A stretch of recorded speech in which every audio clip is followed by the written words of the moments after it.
This is one of my more active 50-gallon aquariums I have in the front room on the south wall. It's stacked above this 50-gallon aquarium that has the black ghost knife fish. That's the female there. And my smaller bala shark is right here, only about 8 inches long. 4 tiger barbs. Oh, my very favorite little albino shark. Albino rainbow shark, I believe. I believe that it's not an albino red-tailed shark. I believe that it's an albino rainbow shark. But whatever it is, you know, that's what I'm living with.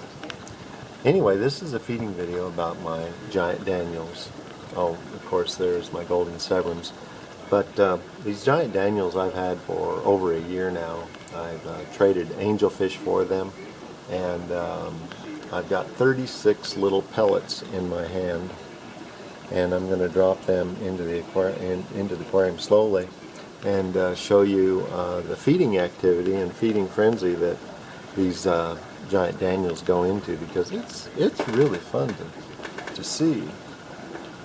Now I'll get up here so I can see the surface. I got my hand over the top. Oh, there's the pellet. Alright. There's 2 more.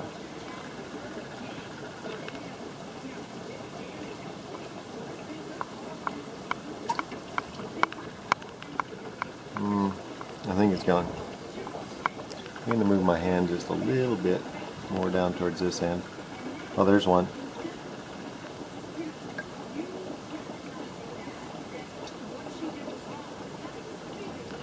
It's just like a little tropical trout.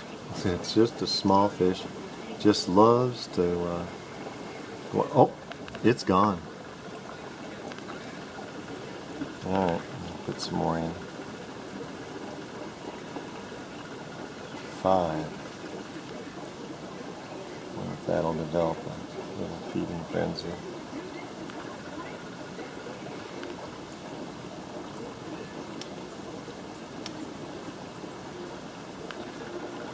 Now the bala shark's favorite food, and the only food that he gets to eat, is these pellets. So once there's all 36 of those little, 35 of those little pellets there. Now the danios can take your pick. Anyway, they're very active feeding fish, and if you put flake food in, they just are a midstream water feeder. They'll go up to the top, get a bite, and as it's falling down, oh, there's the little shark. Oh, he's so pretty. He thinks that I feed the whole aquarium just special for him. That's sort of the attitude I think that little guy has. I've had him probably 4 or 5 years now. Bala shark about the same length of time. These golden severum, this is a pair of them.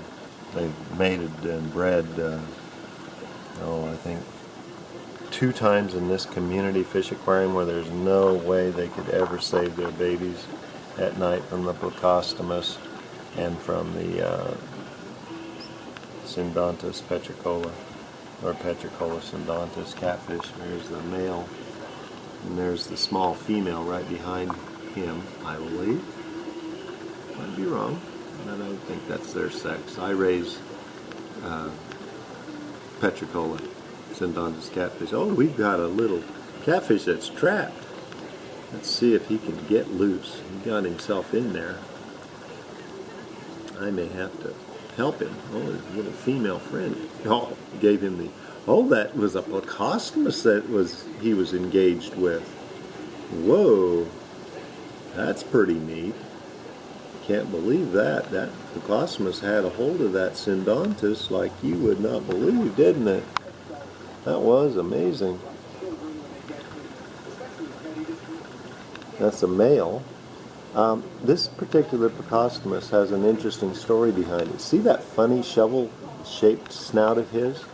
Well, he was trapped in the filter under the gravel for the first 6 months of his life.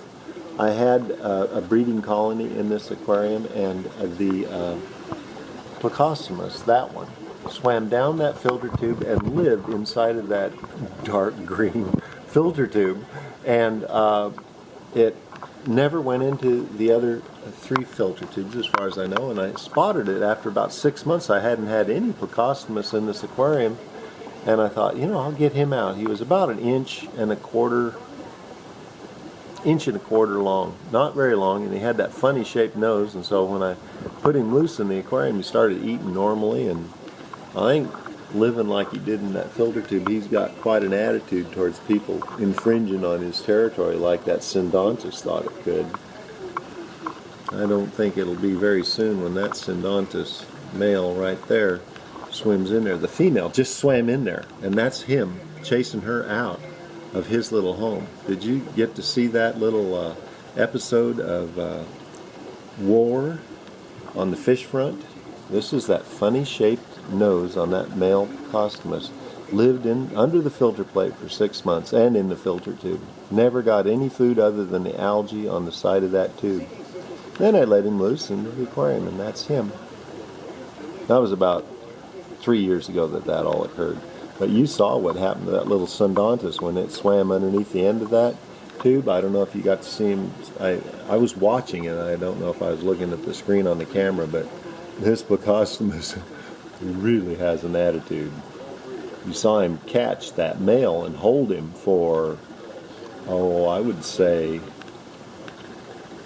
no, I don't know, you could time it yourself, but he really had a hold of that petricola syndontis male catfish. That was a bigger catfish than him, and he wouldn't let it go. He was teaching it a lesson, not to go into his hiding place. Well, that's a pretty interesting little story about an albino Ancistrus Plecostomus. This concludes this video. Hope you enjoyed it.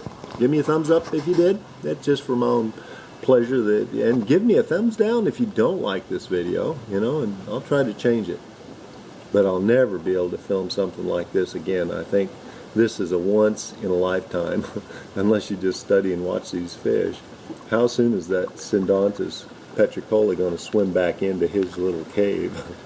Right behind this tube is a piece of slate along the back, and it just gives him a little run, triangle-shaped run on this plastic rain gutter that's cut in half, and he has his run in the whole thing. And it looks like I overfed my fish. They have left about 5 pellets. Oh, he's going up for one of them. He has a very small mouth. He's not about to eat any of them. I don't know if you can spot the mouth movements on some of these giant danios, but they're gulping and chewing on, with their farnacle teeth in their throat area, the food that they have in their throats. They're chewing it up, and every now and then I saw one spit something out. Anyway, I think it's been an informative feeding video and an opportunity to see the behavior of giant danios.